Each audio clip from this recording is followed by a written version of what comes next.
Vanity Fair employees appeared to be outraged with their new boss, 37-year-old Mark Giudiucci, for reportedly considering First Lady Melania Trump for the cover.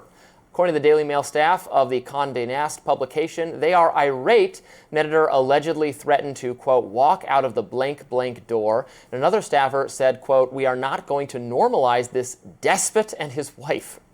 Oh my goodness. But insiders tell the Daily Mail those making such threats are bluffing and wouldn't actually choose protest over prestige.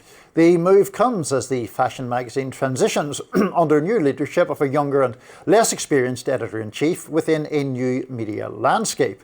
If the First Lady scores the coveted cover, it would be a departure from her first go-round, when she was snubbed by Conde-Nast flagship Vogue. Since Trump got back into office, some previously adversarial media outlets have been alleged to be trying to cozy up to the president. Social media erupted. The twitchy team posted on X, quote, maybe if Melania wore more shower curtain prints like Jill Biden. Wall Street Mav posted, quote, sounds like a clever strategy for the Vanity Fair company to reduce headcount without having to fire anyone.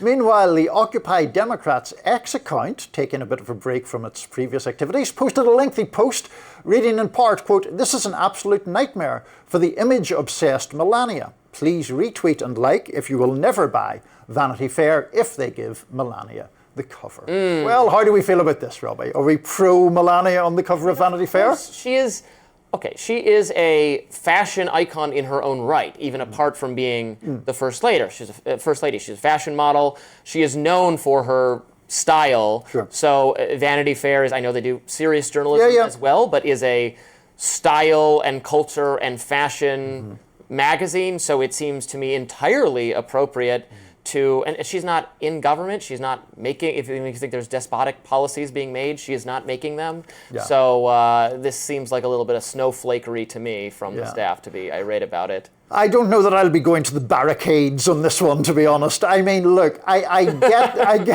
get the argument, which is this issue of normalizing the Trump presidency. And I, as you know, share the opinion that Trump is an aberrational president in many ways and a genuine danger to American democracy and pluralism and all the rest of it. So I get in the abstract the argument that, well, why are we putting then the First Lady on a glitzy magazine? I guess what I would, why I'm not like joining the barricades on it is let's say they do put Melania Trump on the cover, is that going to be the crossing of the Rubicon, the moment when critical mass is achieved Trump to dismantle American democracy, or that Trump is now normalizing Trump? Yeah. No. I find that a bit of a stretch to make that argument. Yeah, and I mean they put important Democrats on all the time. And she, again, is a fashion-related person on her own. I think she has I'm not a big fashion person, but I think she has a very interesting, unique sense of style. I like some of the decor that she has brought to the White House. There was that infamous kind of dark and haunted Christmas thing that I thought was so awesome. I loved it. I thought it was great. Well, it was so different from the usual. She's interesting. This is even different from, I know, right? Didn't Amazon do some like documentary? That's right. Thought that was some kind of bargain. Yeah, because the suggestion was that they way overpaid as a way to sort of sweeten the Jeff Bezos-Trump relationship. But so this isn't even that. No. Yeah, it's just a... No, it's not. And I mean, it's been a long time since I read Vanity Fair. I used to when the late Christopher Hitchens was columnizing for them. But I'm pretty sure, I mean, they did put Jill Biden on, and they definitely put Michelle Obama on the cover at times. Now, I get the argument is that Trump and Obama are worlds apart, but I do think that, there are some things that you just Jill Biden bears no moral responsibility for the disastrous end of that presidency. Well, you say you're opening a whole other can of worms there, Robby. But yeah, I mean, it seems not the matter on which our democracy will rise or fall. Right. If they had avoided like all political figures and just put people on the covers who were beautiful, and this was like the first time they were doing that, then I would see why people would object to it. But since that's not the case, then... No.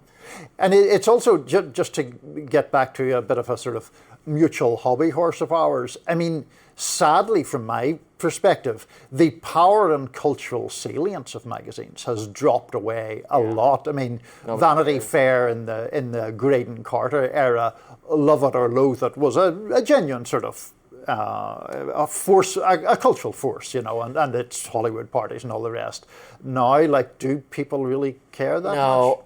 Actually, that's funny you brought that up. I was just reading Graydon Carter, the longtime editor, is out with a memoir. That's right. That the details of which are fascinating and frankly enraging because, well, it's not them, it's whoever owns it. That Conde-Naste. right, and which is that family. It's complicated. The family whose name I've forgotten right now, but yes. Very wealthy people that own it, and Newhouse. Cy Newhouse. It's Newhouse. Very wealthy people who are willing to spend just obscene amounts of money to make this feel important. So the details in the memoir about this was the golden age of journalism. And the money splurged everywhere. What they paid people, what they paid the writers there. They paid for transportation. They paid for lunch and dinner every day. They paid for like twice as much content as they needed for the magazine every issue, and then just didn't run the other half, but they still paid the people who wrote it. Right. They parted ways with some editor and agreed to pay him, I think it was $330,000 every year for the rest of his life. He lived another 30 years. That's millions of dollars. Wouldn't be getting that at thehill.com, I'll tell you, Robby. Or if we were, we'd all be retired. We were born too late. We were. We missed that golden age. The money they gave these people is incredible. What's her name? Anna Wintour. Had another one of these elite editor people had like a standing, and who knows if any of this is true, but it's in the memoir. Right. Like there was the local coffee shop, and they would always, she liked her coffee like hot but not too hot, so they would make one and let it sit out, and when it had reached the point where it was too cold, they would throw it away and make another, just in case she was going to come in that day. Love it. Wasn't there another thing about the Newhouse? I can't remember if this was in Carter's memoir or not, where basically if you were editing Vanity Fair or Vogue, rather than go to the indignity of having a mortgage for a house, the Newhouses would just like lend you the money to buy the house, basically, right? Yes. And then it would be like an interest-free loan or something. It's incredible. Is that how it works in Reason, Robby? No, I know Reason is immune to some of the changes because we're a donor-supported nonprofit. Great libertarian people who like our work give to us. Honestly, I increasingly think that's a good model for a lot of journalism to have not just subscribers but donors, funders, backers. And in some ways, it's the Patreon model. It's you have people who like you and give money to you.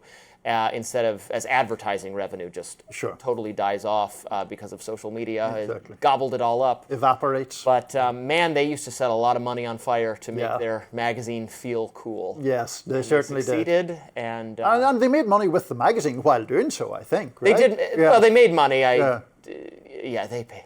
This is a lot of money they paid. Absolutely. But yes, they had advertisers who paid a lot because they wanted to be in that important cultural institution. Not as important anymore, but maybe with Melania on the cover, who knows.